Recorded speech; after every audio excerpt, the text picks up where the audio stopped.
Chapter 51. Li Qing didn't directly deny the use of the glutinous rice. Li Mu borrowed some glutinous rice from the villagers of Zhang village and sprinkled it around the ancestral hall of the Zhang family. Regardless of whether the glutinous rice had a restraining effect on zombies, there was no harm in making an extra layer of preparation. The villagers of Zhang village dispersed, and landlord Zhang's direct blood relatives were arranged to stay in the ancestral hall. Although zombies didn't have intelligence and didn't pick humans or animals for blood, the blood essence of direct blood relatives could accelerate their evolution. If the one who killed landlord Zhang was the ancestor of the Zhang family, as long as the bloodline of the Zhang family still existed, it would definitely come back. This was their instinct, so Li Mu and the others only needed to wait in Zhang village. However, after the villagers of Zhang village who went to check on the Zhang family's graveyard returned, Hanja began to doubt his earlier speculation. According to the villagers, there was nothing unusual in the graveyard of the Zhang family's ancestor, which meant that none of them had become zombies. Landlord Zhang's death might just be a coincidence. If that was the case, it wouldn't be so easy to find traces of the zombie. Li Mu thought of the disappearance of landlord Zhang's father's body and asked doubtfully, could it really be the older landlord Zhang? Under normal circumstances, this is impossible. Li Qing denied Li Mu's guess and said, a corpse needs a certain opportunity to become a zombie. First of all, landlord Zhang's father's graveyard must be a place to raise corpses. Only then could it be possible for him to become a zombie. Secondly, even if he became a zombie, it would be the lowest level of white zombie. It would take at least 20 years to evolve into a jumping zombie, and the one who killed landlord Zhang was obviously a jumping zombie. Li Mu thought for a moment and asked, under normal circumstances, this is the case. What about abnormal circumstances? Li Qing said, corpses that have just died not long ago can absorb a large amount of yin energy in a very short period of time and accelerate the evolution process. Perhaps someone has refined the corpses and forcibly helped them evolve. Or perhaps, landlord Zhang's father was bitten to death by the flying stiff, but according to the Yaman's investigation, he died of illness. Obviously, if he wanted to know the origin of the zombie that killed landlord Zhang, he just had to see if it would come here tonight. If nothing unexpected happened, Li Mu wouldn't be able to go home tonight. For the past 2 days, he didn't have time to go back and tell Wan Wan. Li Mu felt guilty for taking Lu Hanyan's monthly food allowance. Zhang Shan, Li Si, and the others returned to Zhang village before dark. They searched the cemeteries and mass graves near Zhang village, but they didn't find anything. Hanja's face was filled with doubt as he muttered, that's strange. That zombie couldn't have flown over. That's impossible. If it was a flying zombie, the North County would have already been in chaos. Li Mu learned from the Encyclopedia of Monsters in the 10 Continents that the strength of a jumping stiff was about the same as a cultivator in the assembled spirit realm. Because they were like ghosts but not ghosts, and like demons but not demons, many spells that targeted demons and ghosts were ineffective against them. This made the jumping stiff more difficult to deal with than evil ghosts and shape-shifting demons. However, no matter how difficult it was to deal with, no matter how strong the jumping stiff was, it didn't have any intelligence. Some relied on their instincts and their bodies were stiff. They could only jump and walk. However, a flying stiff was different. Once a zombie evolved into a flying stiff, it could pose a threat to cultivators in the middle realm. Not only would it have basic intelligence, but it could also jump and move like a normal person. It could also suck a person's blood essence and soul without leaving any external injuries. It was said that a flying stiff appeared in the neighboring Zhou County a few days ago. Even the county governor was alarmed. The chaos it caused had yet to subside. That flying stiff had countless eyes on it. It couldn't have run from Zhou County to here.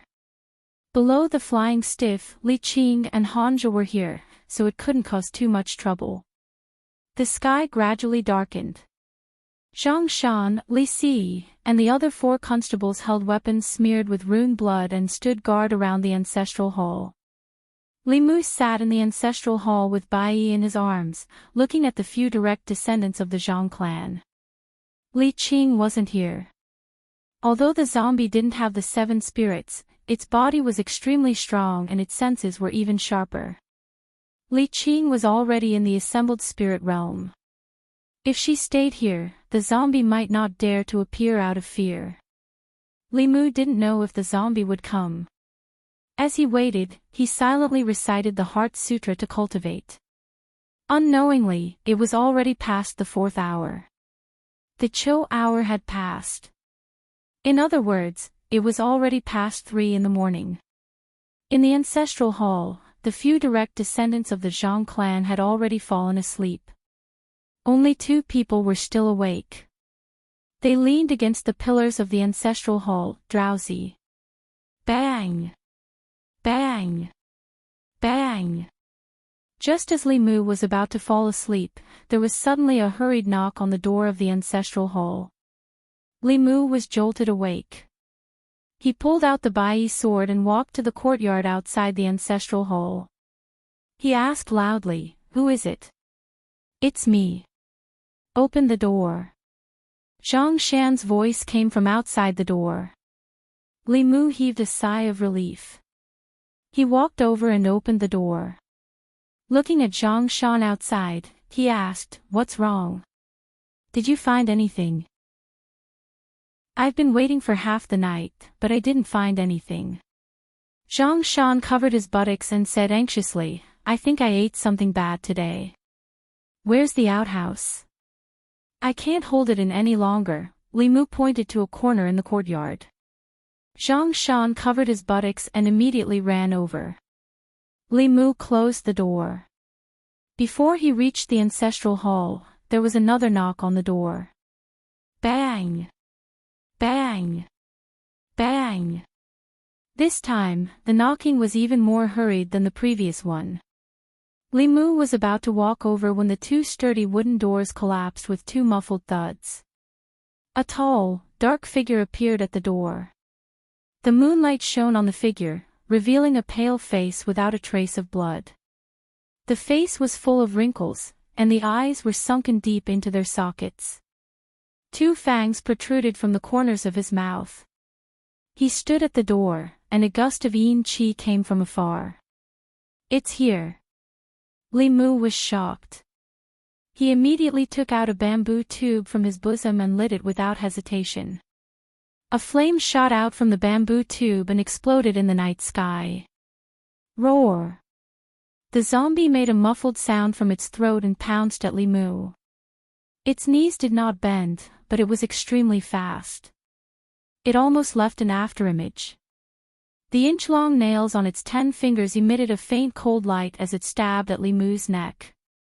So fast! Li Mu was shocked. He knew that although jumping zombies were not agile, their speed was much faster than ordinary people.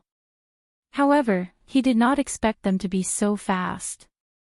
Fortunately, he was prepared. He immediately used the leaping rock technique and jumped back several feet, dodging the zombie's attack. Sizzle!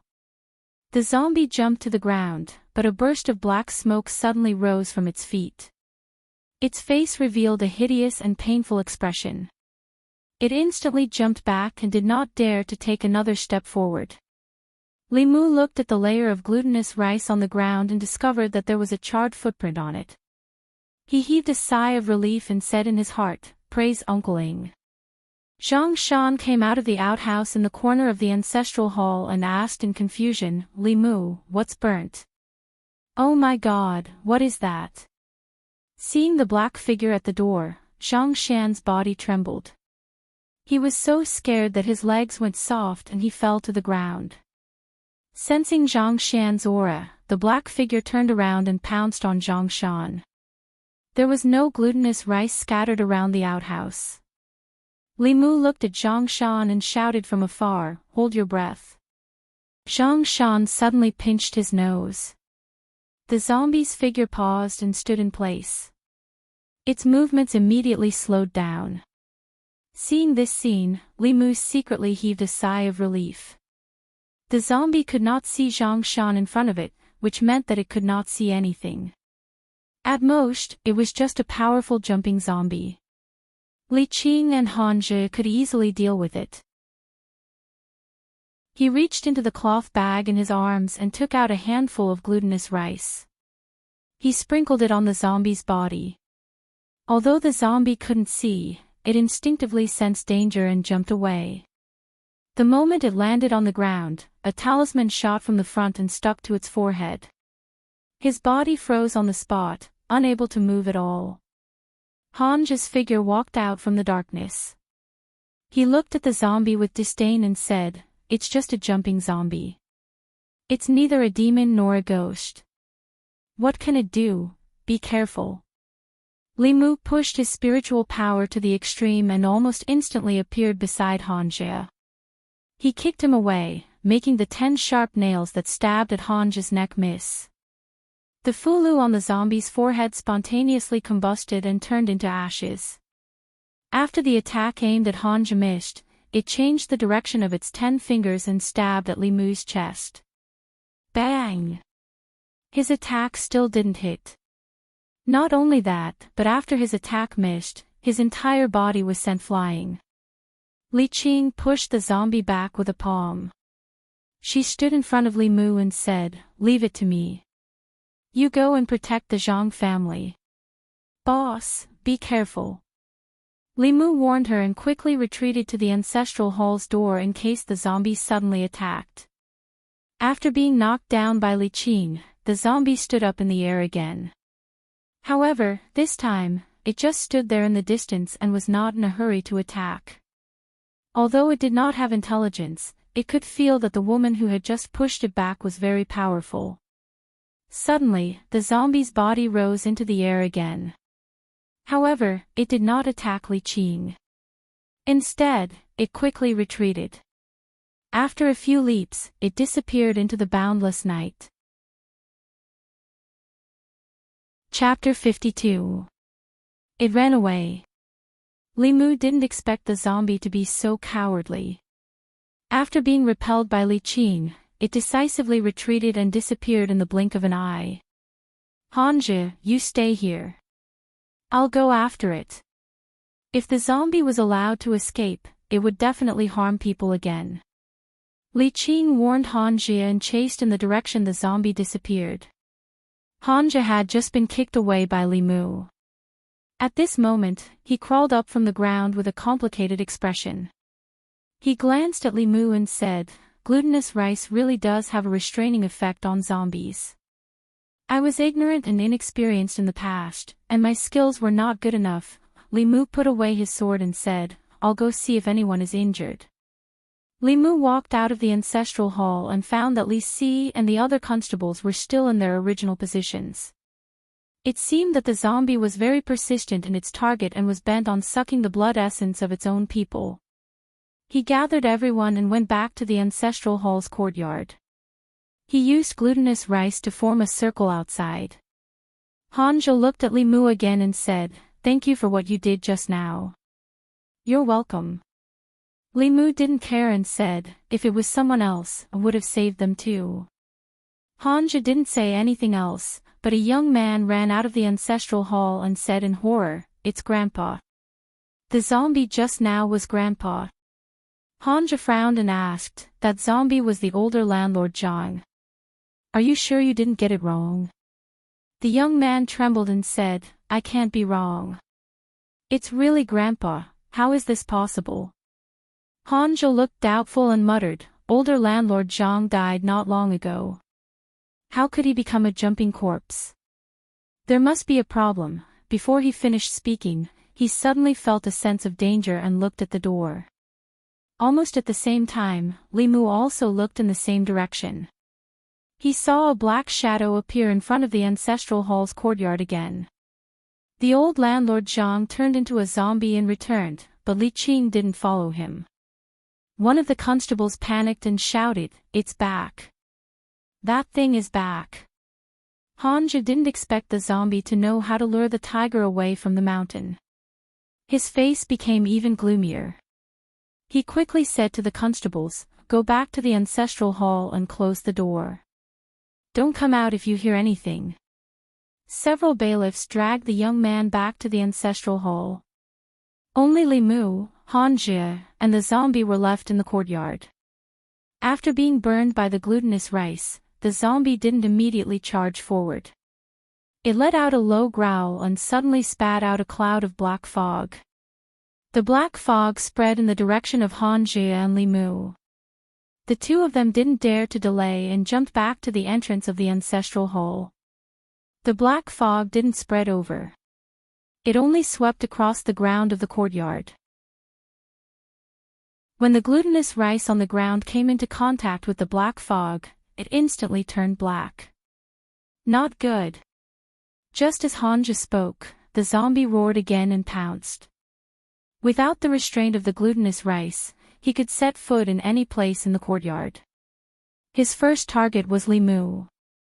His 10 fingers carried a cold light as he stabbed at Limu. His sharp nails were his weapon. As long as Limu was pierced by him, there would be 10 more bloody holes on his body. With Hanja around, Limu couldn't use his lightning technique. Of course, the zombie was extremely fast. Even if Limu used his lightning technique, he might not be able to hit it. Instead, he would be able to close in on him due to the pause in his casting. Fortunately, Limu was already very proficient in the light body movement technique. Although the zombie was fast, its agility was lacking. Limu dodged left and right with ease. What made him depressed was that he and Hanja were the only 2 people in the courtyard. However, even when the zombie passed by Hanja, it was indifferent. It was determined to attack him, as if it had identified Limu as its target. Suddenly, Limu thought of a possibility. Li Qing said that he had a pure yang body. His soul and blood essence were great nourishment for evil spirits. Could it be that the zombie could sense the difference in his body? Limu, get out of the way. Hanja's voice sounded in his ears.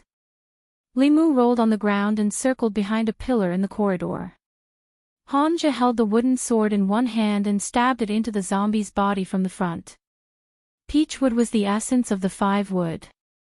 It had the effect of warding off evil spirits and disaster relief. The peachwood sword in Hanja's hand was a magic tool that had been refined. The zombie had a head of copper and arms of iron. Its body was hard to be injured by blades and swords, but it was still pierced by the wooden sword. It let out a painful roar. With this roar, more black chi gushed out of its mouth and wrapped around the peachwood sword in its chest. He held the sword with both hands and actually pulled it out directly. With a kacha sound, it broke into 2 pieces. Bang! The zombie swept its arms. Hanja raised his arms to block, but his body was sent flying. Roar! After being injured, the zombie seemed to be even more ferocious. It roared a few times at the sky. Several rays of white moonlight were sucked into its mouth.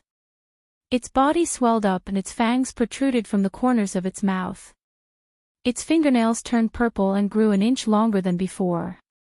After this series of changes happened to his body, at a certain moment, his body disappeared from where he stood. Limu's heart beat wildly. A strong sense of danger rose in his heart. He subconsciously used the light body technique and moved 3 feet to the side. Puff! He felt a sharp pain in his shoulder. Blood seeped out from under his uniform. At the same time, the zombie appeared where he had been standing. Drops of blood slowly dripped from its purple fingernails. Limu clutched his shoulder. He felt dizzy. In the next moment, the zombie disappeared from Limu's side again. Bang! A figure was sent flying. The zombie was stopped by Hanja for a moment, and its figure reappeared. Hanja crawled up from the ground, holding a broken sword in his hand. He then took out an 8 trigrams mirror from his bosom and aimed it at the zombie. A beam of light shot out from the mirror, forcing the zombie to retreat temporarily. He wiped the blood from the corner of his mouth and looked back at Limu. He asked, "Are you okay?" Limu mobilized the Buddhist mana in his body and channeled it to the wound on his shoulder. The originally greenish-black wound emitted wisps of black gas and stopped bleeding. Limu's dizziness also gradually disappeared. He held Bai and shook his head. "I'm fine." Hanja forced himself to stand up. He said, "This bastard's cultivation is higher than I thought. Get out of the way." Limu looked at him. Obviously, he was an arrow at the end of its flight. He asked, "Can you do it?" Hanja twitched the corner of his mouth. He did not speak again. He threw down the broken sword and slowly walked to the corridor. The zombie was obviously afraid of the 8 trigrams mirror in Hanja's hand. It took 2 steps back and did not attack immediately. Hanja stood in the courtyard. He crossed his fingers and suddenly made a gesture. Daoist hand seal. Limu was shocked. At the same time, he sensed that the power of heaven and earth around him suddenly changed. Roar! The zombie seemed to have sensed that something was wrong. It roared and pounced at Hanja. However, when his body was in midair, he was sent flying back. A faint shadow appeared in front of Hanja. It was the shadow of an old man. He had white hair and a white beard. He wore a loose Daoist robe. He looked at the zombie indifferently. He stretched out a hand. His index finger and middle finger were straightened. His thumb pressed against the ring finger and little finger. He made a sword gesture. He waved his hand gently and the shadow gradually disappeared. Everything happened in a short period of time. From the appearance of the old man to his disappearance, there seemed to be no change. However, the zombie stood in the same place, motionless. Puff! After a soft sound, its body split into 2 halves and fell to the ground. Hanja's face was pale. He took out 2 pieces of fulu and threw them at the 2 halves of the corpse. The fulu spontaneously combusted in the air. When it came into contact with the corpse, it burned fiercely. Soon, the 2 halves of the corpse on the ground were burned to ashes. Limu breathed a sigh of relief. The dizziness hit him again. His body swayed and fell to the ground. A figure came from afar. Limu did not fall to the ground. Instead, he fell into Li Qing's arms. "Boss." Limu struggled to get up. Li Qing frowned and said, "Don't move. You've been poisoned. I'll help you heal first." She held Limu's hand and continuously transferred her magic power to him. Hanja stood there. He lowered his head and looked at his arm that was accidentally scratched. He walked to the side and silently circulated his magic power to heal it. Chapter 53. The villagers of the Zhang family village were finally relieved that the zombies that plagued the village had been killed. I didn't expect it to really be the older landlord Zhang. Those were the descendants of the Zhang family. How could he eat them? Didn't you hear the immortal master say that the older landlord Zhang has become a zombie? He's inhumane and doesn't care about the descendants. I remember that when landlord Zhang was young, he also studied Taoist magic in the temple for a while. The Taoist priest even said that he had a good aptitude and that he couldn't even defeat a zombie. I think the monk is more powerful. I heard that the Buddha of Jinshan Temple appeared again the night before yesterday. After dawn, the villagers of the Zhang family village gathered around the ancestral hall of the Zhang family, pointing and discussing.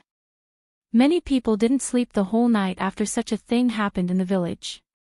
As soon as dawn broke, they gathered their courage and came to the ancestral hall of the Zhang family to inquire about it. Han Zhe, who had gone to check the tomb of the older landlord Zhang, had already returned. As soon as he entered the courtyard, he couldn't help but curse. The Zhang family didn't find a reliable feng shui master when they chose the tomb. They said that it was a good place to bury the dead. Who knows how much evil spirit and resentment have accumulated over thousands of years. No wonder he turned into a zombie as soon as he was buried and evolved into a jumping zombie in such a short time. The only suspicious point about the zombie incident in the Zhang family village was that the older landlord Zhang had turned into a zombie not long after his death. Moreover, his cultivation was so high that Han Jie and Li Mu were almost killed by him. After Han Jie carefully checked the tomb, he finally found the answer. Not only was the place where Squire Zhang had been buried not a place with good feng shui, but it was also a cave of great evil. Large amounts of baleful energy had gathered underground, and the corpses buried there would transform within a few days. After absorbing the baleful energy, their strength would explode for a short period of time. Coupled with the fact that they had absorbed the blood of their kin, they would have the terrifying cultivation base of a zombie. At this point, there were no more doubts about landlord Zhang's death, and the case could be closed. The Zhang family could be said to be extremely unlucky. The old official had just died, and a month later, a new official had died. They even encountered such an evil thing. For the county government and Zhang family village, it was already considered lucky that the situation did not continue to escalate. Li Mu was injured by the zombie yesterday, so his face was still pale. He lamented, "That zombie has only cultivated for less than a month, and it already has such a high level of attainment. It's comparable to dozens of years of cultivation for monsters and humans. It really doesn't make sense. This isn't the only unreasonable thing in the cultivation world. This is nothing." Han Jie pursed his lips and said, "This beast has absorbed so much baleful qi, but it's only equivalent to the third realm of cultivation. There was once a person who was full of resentment before he died and turned into a malicious spirit after his death. His strength was close to the sixth realm, and he wreaked havoc in the world. Countless cultivators died at his hands. That time, the imperial court sent out powerful cultivators of the upper three realms to completely kill him. The source of power of ghosts was different from that of cultivators. Li Mu could not be envious, and there was no need for him to be envious. The case of Zhang family village ended. Han Jie left 2 constables to clean up the mess and pacify the people. The rest returned to the county government. In the guard room, Li Qing once again sent a stream of mana to Li Mu and said, "You're injured. Go home and rest. Don't worry about the yamen for now." Li Mu nodded. He had not rested for 2 days. Even though he had already started cultivating, his body still could not take it. He walked out of the guard room and prepared to go home. Old Wang poked his head out of the guard room next door and said, "Li Mu, you haven't been here for 2 days. This morning, when the yamen just opened, a girl came to the county government to look for you." Li Mu was stunned and asked, "Girl? Which girl?" Old Wang thought for a moment and said, "I can't remember her name. But that girl was very beautiful. She had a good figure." In front of her, Miss Qing was like a child. Hearing Old Wang say this, Li Mu knew who came. Lu Hanyan came to the yamen to look for him this morning. Did she run into some kind of trouble? Li Mu walked all the way home. He planned to change his clothes first and then go next door to ask. He had just taken out his key when the door to the courtyard next door suddenly opened. Lu Hanyan walked out quickly. When she saw Li Mu, she sighed in relief and asked, "Where have you been these 2 days?" 2 cases happened in the yamen. I went out to investigate. Li Mu explained and asked again, "They said you went to the yamen to look for me. What happened?" Lu Hanyan rolled her eyes at him and said, "It was Wan Wan who was worried about you. She asked me to go to the county yamen to ask." As she spoke, she saw the blood on Li Mu's shoulder. She quickly walked up and asked with a worried face, "Are you hurt?" Li Mu didn't have time to change his clothes and was ready to go back to treat the wound. He shook his head and said, "It's just a small wound." Lu Hanyan saw that the clothes on his shoulder were torn into strips of cloth and she could vaguely see a few horrible wounds. Her face was slightly pale and she asked, "How did you get hurt?" Li Mu was afraid that he would scare her by saying that it was a zombie scratch. He smiled and said, "It's nothing serious. I'll go back and change my clothes first." Li Mu returned home and took off his clothes. Li Qing only helped him get rid of the corpse poison. The wound on his shoulder was still there. It looked a little hideous and horrible, which made Li Mu feel a chill in his heart. The zombie's nails were really sharp. If there was a slight deviation last night, his whole arm would have been cut off. Ah! Li Mu was about to treat the wound when two exclamations suddenly came from the door. Wan was so scared that she covered her eyes. Lu Hanyan first turned around and then immediately turned back. Seeing the 5 wounds on Li Mu's shoulder, she hurriedly said, "Doctor, come in." Seeing a doctor with a medicine box come in, Li Mu knew that she had just called a doctor for him. The old man took a few steps forward and looked at Li Mu's shoulder in astonishment. He asked, "Hiss, it seems like he was scratched by something, but it doesn't look like a beast." "Lady Lu, I'll make some medicine for him first. Please help him clean the wound first." Lu Hanyan looked at the little maidservant who was about to cry with a pale face and said, Wan, go and get some hot water." Wan quickly ran out and soon came in with a basin of hot water.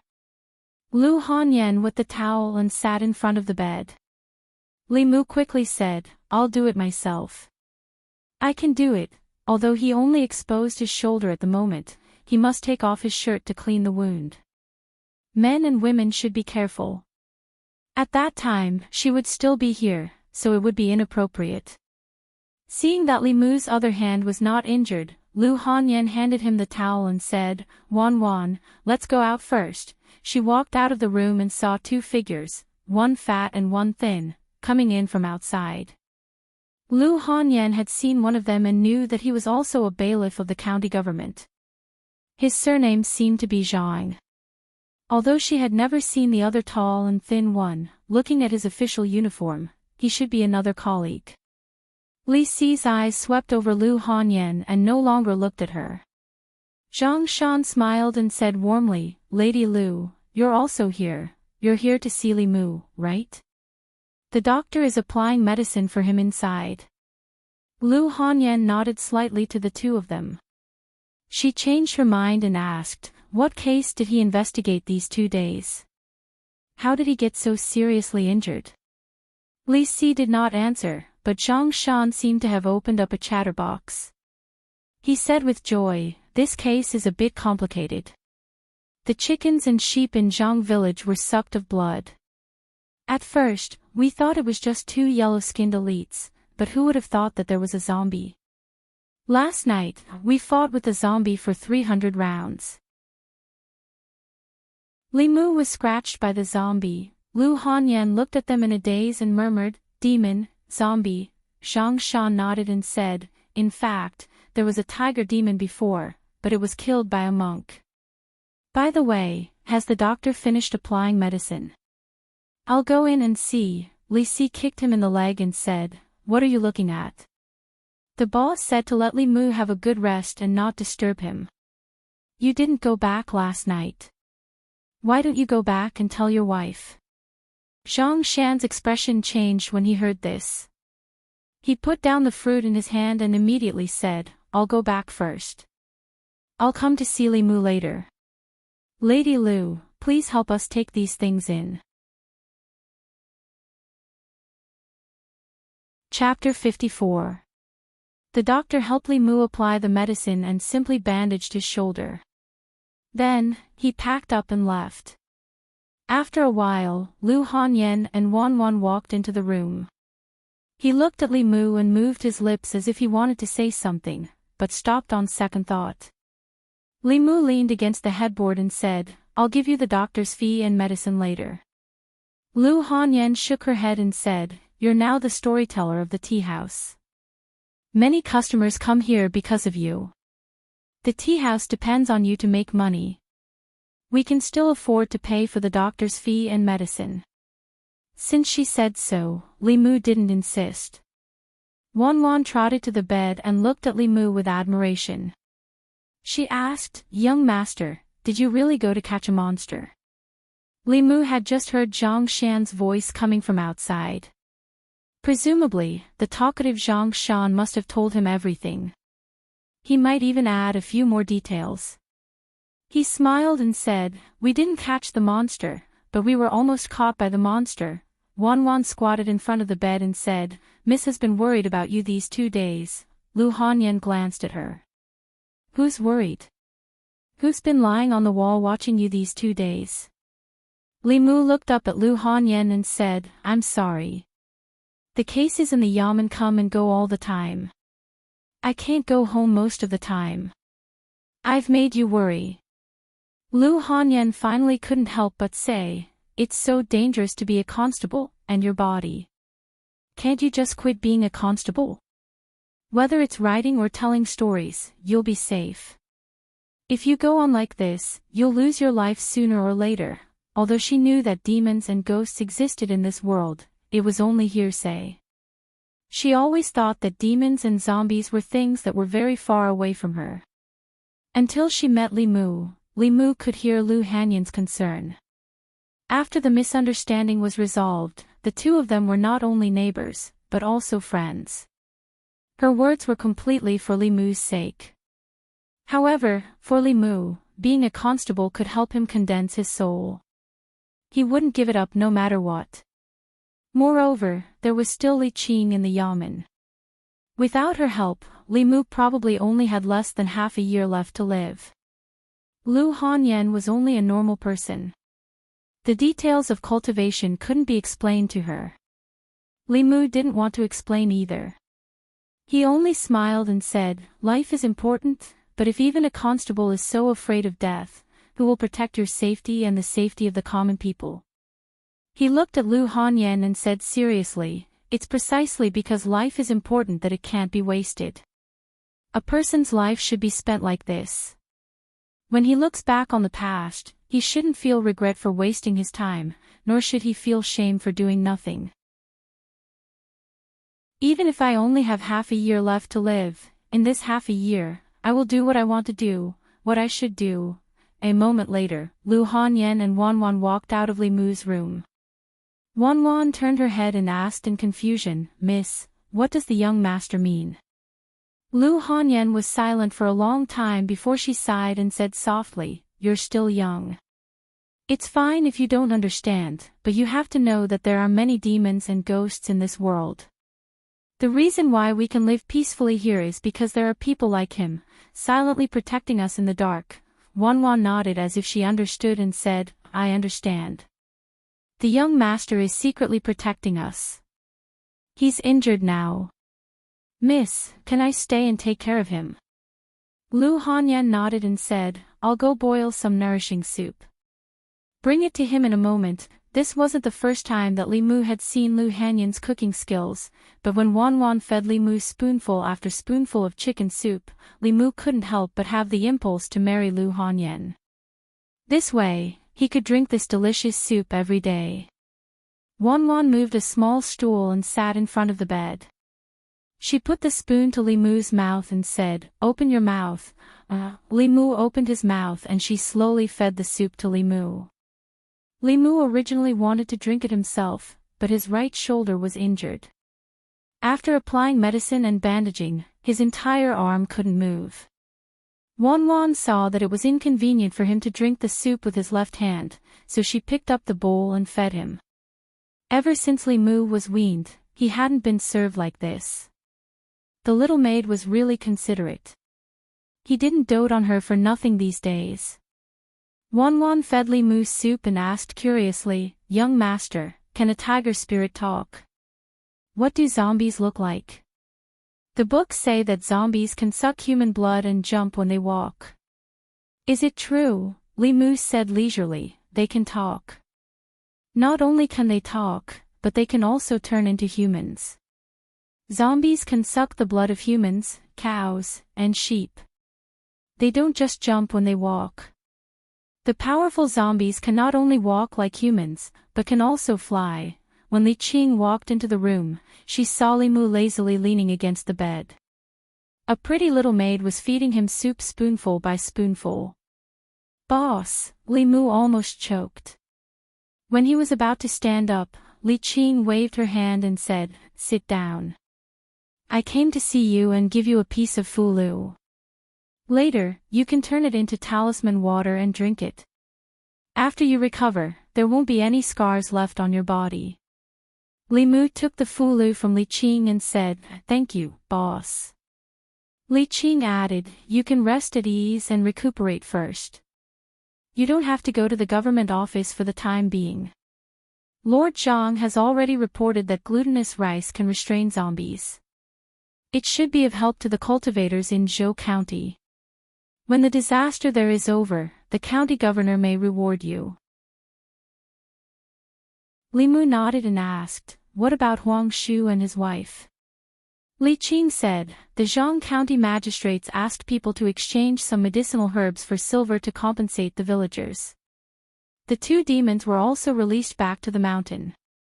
With the 2 cases over, Li Mu had nothing to worry about. Suddenly, he remembered something and asked, "Boss, the magic that Constable Han used to kill the zombie was a Taoist magic art, right?" "Not exactly." Li Qing thought for a while and explained, "In the Fulu school, his branch once had a strong cultivator of the upper realm. Although he didn't create his own Taoist magic art, he left behind a magic art that was close to Taoist magic art for his descendants. When using this magic art, one could summon his doppelganger and control this doppelganger to use a magic art. When Han Zhe, who was in the soul condensing realm, used this magic art, he could summon a doppelganger of the supernatural realm. The biggest difference between human cultivators and demons was that there was an endless supply of magic arts. Han Zhe was only in the 2nd realm, but he could kill a zombie that was infinitely close to the 4th realm. Dealing with Lin Wan, who was also in the 2nd realm, was as easy as blowing off dust. Although Li Mu could also use the thunder magic with his soul-refining realm cultivation, it was not as convenient as Han Zhe's. He could summon a doppelganger and stand aside to watch the show. He still had to spend a lot of time practicing the technique of striking people, when his thunder magic could hit where it was directed, predict the enemy's position, and accurately hit a moving enemy. Only then would it be considered a small success. Li Qing's gaze swept past Wan Wan, and she said to Li Mu, "You rest first. There are still some suspicious points in the case of Zhang family village that need to be investigated. I'll go back to the Yamen first and come see you in 2 days." Li Mu sharply sensed Li Qing's gaze and explained, "Wan Wan is my neighbor. She specially came over to take care of me." Before Li Qing left, the trusting look in her eyes made Li Mu feel very touched. This showed that as his superior, she still understood Li Mu. She knew that he was different from Li Si. He was a true gentleman and would not deceive an ignorant girl's feelings and body. Li Mu picked up the paper talisman and said, "Wan Wan, please bring me a bowl of water." The fulu that Li Qing gave him took effect very quickly. The wound on Li Mu's shoulder healed at an unimaginable speed. In just 3 days, the wound on his shoulder had already formed a scab, and there was only a slight inconvenience in his movements. These 3 days were the most comfortable days Li Mu had had since he came to this world. Under Wan Wan's care, his clothes and food were all provided to him. Other than going to the toilet, there was someone to do everything for him. Li Mu finally understood why rich families always kept a few servant girls. This kind of life was simply a land of warmth and gentleness. However, a land of warmth and gentleness was also a hero's grave. Li Mu understood this principle. After enjoying the life of a young master for 3 days, he once again went to the tea house of Yunyan Pavilion. In the private room, Lu Hanyan looked at him and advised, "You should rest for a few more days. It won't be too late to come back after your injuries have healed." "No need." Li Mu shook his head and said, "As a storyteller, the people who like me are my parents. I can't let them wait for too long." Lu Hanyan saw that his complexion was good and did not insist. She only looked at Li Mu with a strange expression and asked, "Then do you mind letting your parents know where you live?" Many of them want to personally come and give you gifts, please don't. Limu waved his hand and said, you know, I'm a low-key person. I only want to live a quiet life and don't want to be disturbed by too many people. Chapter 55.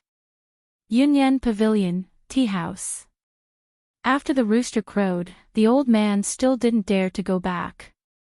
It wasn't until noon, when the sun was high in the sky, that he walked back nervously. However, when he returned to Clearwater Bay, he saw an unbelievable scene. He saw the two water ghosts, the young man who passed by that day, and the Taoist priest working together to steal all his grapes.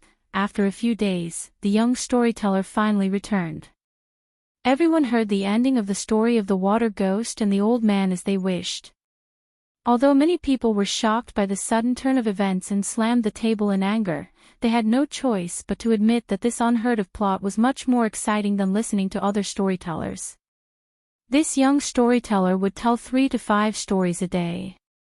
When he reached the last story, in order to keep the guests, he would purposely stop at the most exciting part. Although everyone was angry, they knew that this was the storyteller's way of keeping the guests.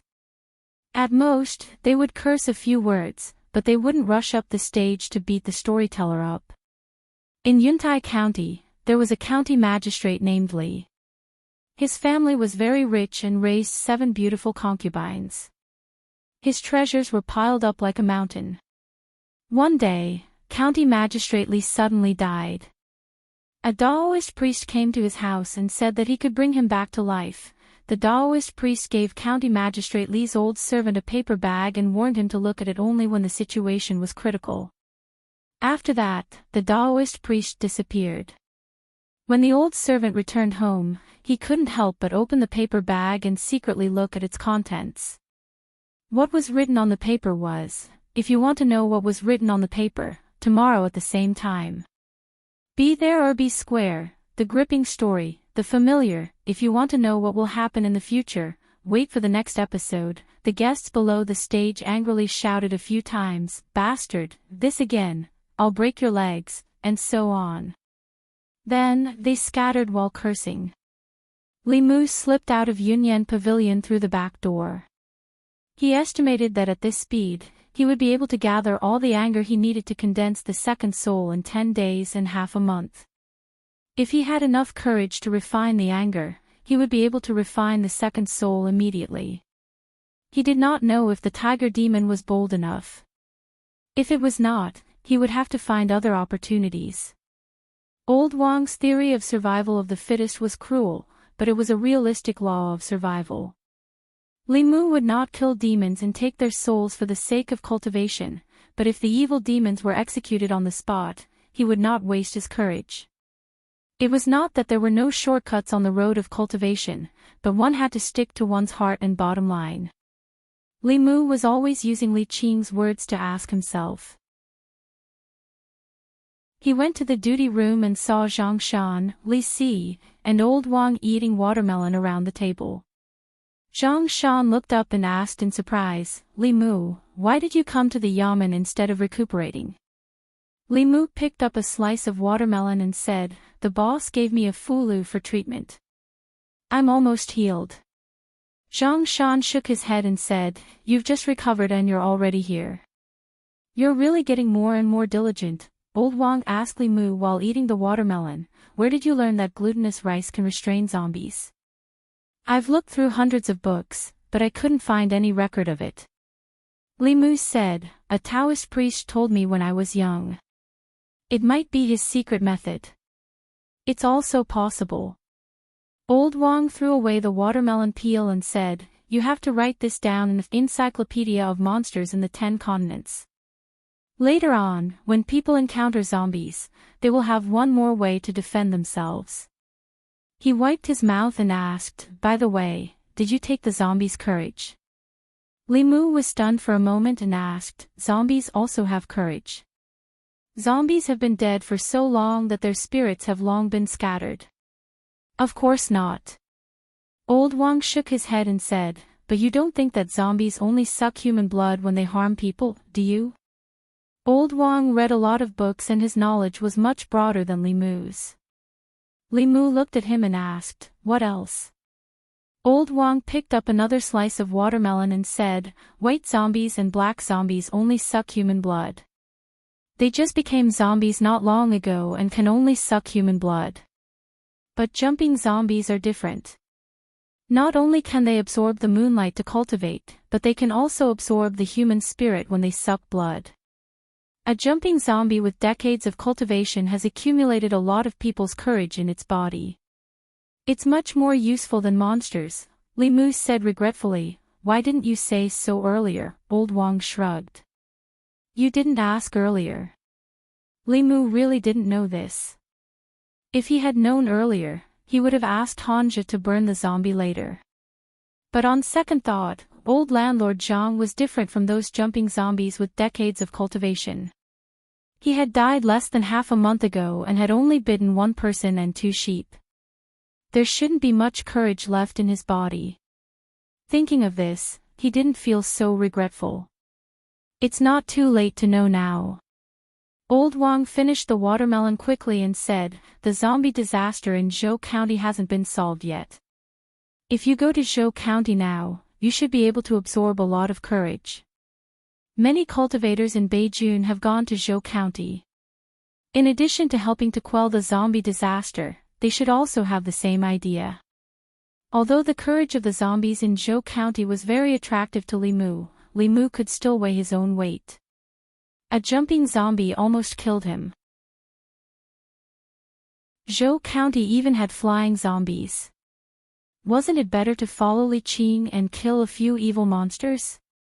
There was no need to take such a big risk just to take a shortcut. However, Old Wang reminded him that there was nothing wrong with reading more books.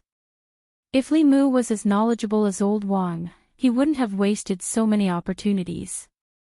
He looked at Old Wang and said, "What books have you been reading recently? Recommend a few to me."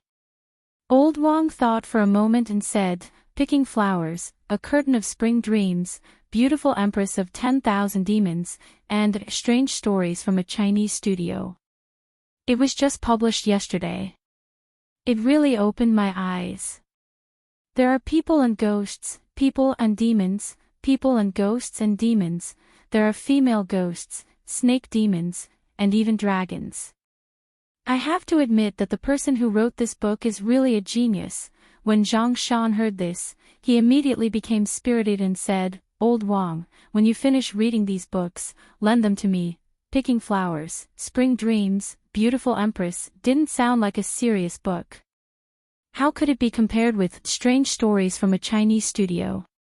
One was a pure erotic novel, while the other had depth and connotation. It either exposed the darkness of feudal rule, or resisted the shackles of feudal etiquette. Through the love between demons and humans, the author expressed the author's pursuit of ideal love. A serious person would see a breakthrough in feudal etiquette, but an old man like Old Wang would see a life-and-death friend, a hero, and a son-in-law. People who walked different paths couldn't make plans together. Li Mu waved his hand and said, "Lend me the records of demons in the 10 continents for 2 days. I'll return it to you after I finish reading it." On the day the first volume of Strange Stories from a Chinese Studio was published, Lu Hanyan told Li Mu that this book used to be a forbidden book in ancient times. But here, Li Mu wasn't worried. Firstly, the feudal etiquette here didn't bind people so deeply. Secondly, Li Mu didn't use any of the chapters that might involve political sensitivities. The more explicit descriptions in the original work were also deleted by Li Mu. The Strange Stories from a Chinese Studio that he gave to the bookstore, other than some mysterious stories, the main theme was love. For example, Shao Qian, Ying Ning, and Lianqing were full of innocent hearts, the true meaning of love, and the praise of true love. Every time Wan Wan listened to Li Mu's narration, her eyes would be filled with tears. Wan Wan was Li Mu's first reader. Lu Hanyan wouldn't let him go if he wanted to do something inappropriate in the book and lead the innocent girl astray. Li Mu was still on sick leave. He just came to the county office to see if there was a chance to collect emotions. Since there wasn't, he didn't plan to talk to old Wang and the others about their life-and-death friendship. Before leaving, Li Mu said to old Wang, "Next time, if something like this happens again, remember to tell me in advance." Even Li Qing didn't know about the matter of extracting the zombie's courage. Old Wang had lived long enough and was very knowledgeable. He could totally act as his cultivation consultant. Li Mu had to remind him so that he wouldn't always give advice after the fact. After leaving the county office, Li Mu went straight home. He had been recuperating at home for the past few days. Although he had found out about the person Su He asked him to find out, he didn't have the chance to tell her. After returning home, Li Mu first cooked noodles for him and Wan Wan. After lunch, he personally cooked a few dishes and put them in a lunch box. When he went out and passed by Yunyan Pavilion, he picked up a few novels and left the city in the direction of Clearwater Bay. Chapter 56. At the Bay of Clearwater, in a small house by the water covered by illusion. Su He glanced at Li Mu and said slowly, "You said you would come to see me when you have time. You haven't come for so long. I thought you had forgotten me," Li Mu said with some embarrassment. "A few days ago, there was a murder case in the county government. I was slightly injured when I was investigating the case. I just barely recovered now." Su He's eyes were no longer bitter. She asked doubtfully, "Although your cultivation is not high, you know Taoist magic arts. The Buddha's light is also specialized in restraining demons and ghosts. What could hurt you?" "It was a jumping zombie." Li Mu explained, "I haven't fully mastered the thunder method. It's not easy to use it in front of outsiders." He didn't continue the topic. He put the food box on the table and said, "Before I came, I made a few dishes. Have a taste." Su He suddenly became interested. She floated to the table and said, "I haven't tasted food for 20 years. You are so considerate." Li Mu just felt that it was not good to come empty-handed. But he was poor and had nothing to give her. The only thing he could give was his cooking skills. Although Su He had the body of evil ghost, her cultivation had reached the middle 3 realms. It was just a matter of a thought for her to condense a body. Even if the condensed body was fundamentally different from a living person's body, most of its functions were the same. Li Mu sat at the table and asked, "How does it taste?" Su He's eyes flashed and said, "Even if you say you are not a constable, but a chef in a restaurant, I will believe you." Li Mu smiled and said, "If it suits your taste, I will bring more next time." Su He reached out her hand and said, "It's a deal." Li Mu reached out his hand and clapped with her hand. He said, "It's a deal." Su He ate slowly. Li Mu thought of the purpose of his visit and said, "I found the person you asked me to inquire about last time." Su He paused in the middle of picking up the food and asked faintly, "Is he still in Yangqiu County?" "No." Li Mu shook his head and said, "He was only the county magistrate of Yangqiu County for half a year before he was transferred to another county. I heard that he was promoted and even married the county magistrate's daughter." Su He pursed her lips. "Heh, men." Li Mu asked, "Does Miss Su have a grudge against Chui Ming?" Su He's eyes turned fierce. She gritted her teeth and said, "Life and death grudge." She did not explain in detail and Li Mu did not ask. He only remembered the name Chui Ming. Su He had saved his life. If he had the chance to meet her enemy in the future, he would figure out the whole story and think of a way to avenge her. Su He's expression quickly returned to normal. She glanced at Li Mu and said, "You are different from those men. In the future, you don't have to call me Miss Su. I am a few years older than you. It's not too much for you to call me sister, right?" Li Mu thought to himself that she was more than a few years older than him. Even if she was in her teens when she died, 20 years had passed and she was now in her 30s. There was a difference in seniority between the two of them. Seeing that Li Mu did not speak, Su He looked at him. Why, are you unwilling? Li Mu thought for a moment and asked, how old were you when you died? Suhi was startled at first, then she said angrily, I will always be 18. Demonic ghosts were different from humans. It seemed that age could not be calculated according to human standards. Li Mu hurriedly said, that's not what I meant. Then what did you mean? What I meant was... Sister, are you full? If not, I'll go catch a fish from the lake and roast it for you. Just catching a fish and roasting it was tasteless. Fortunately, Li Mu had thought it through. He had considered Suhi's taste and prepared some seasonings at the bottom of the food box before he came. Although there was not much variety, it was enough to roast the fish. Suhi finished the food Li Mu brought and ate 2 more roasted fish. Only then did a satisfied expression appear on her face. Li Mu went to a faraway place and began practicing the thunder technique. Suhi knew him inside out. When it came to practicing Tao techniques, Li Mu had no need to avoid her. Moreover, this place was far away from the county. Practicing here would not attract the attention of others.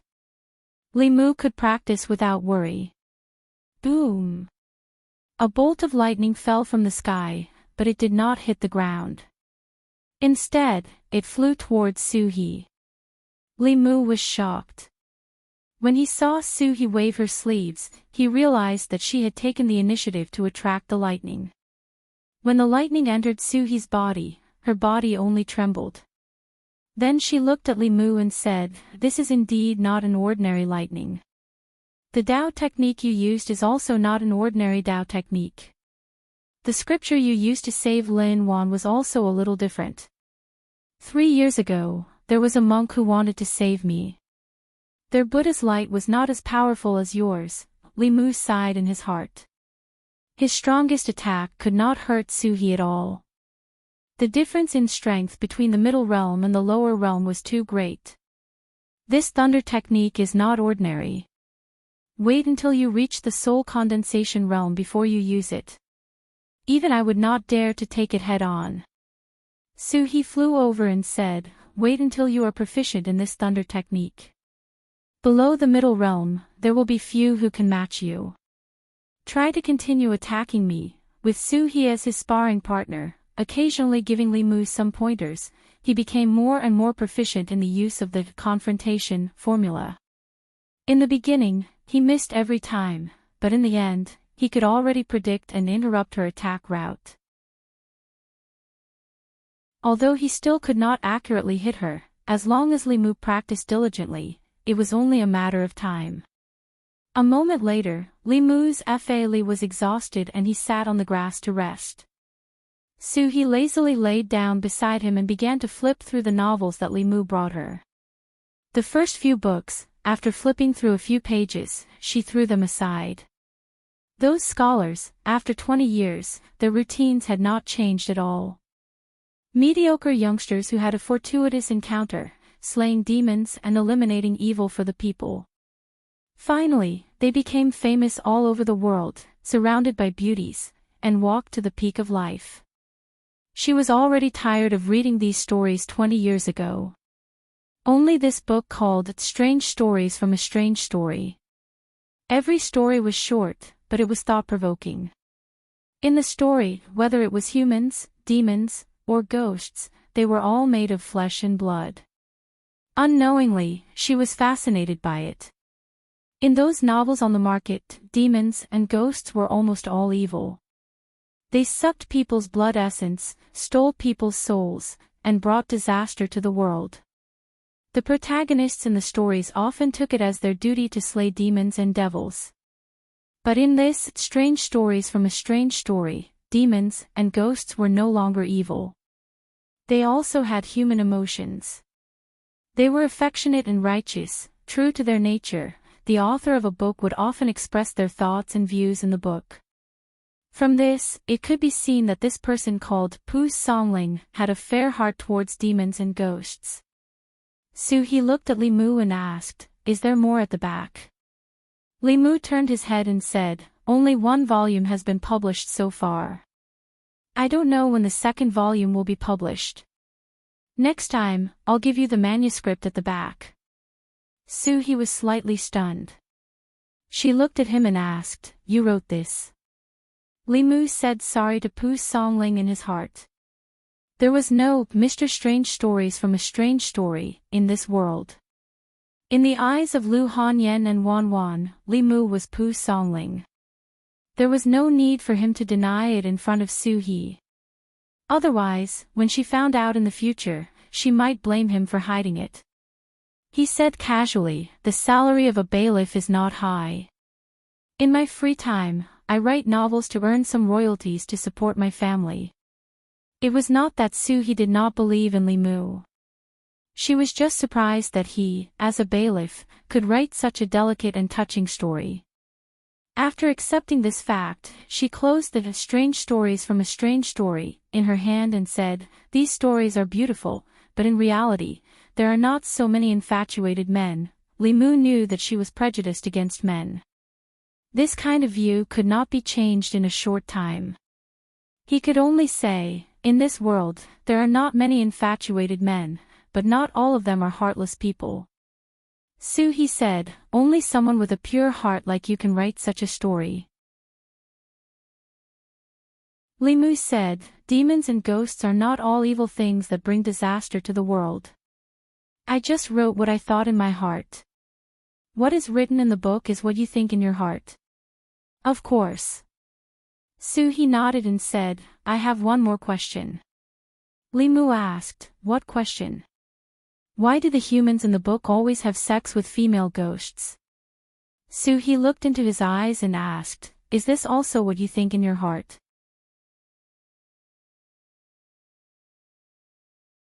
Chapter 57.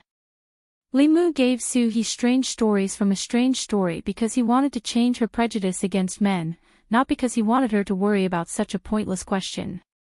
He also didn't want her to misunderstand and think that he was hinting at something. Li Mu opened his mouth and said, This is not important." Suhi picked up the book again and said, "Speaking of which, there are not only female ghosts in the book, there are also all kinds of female demons and even dragons.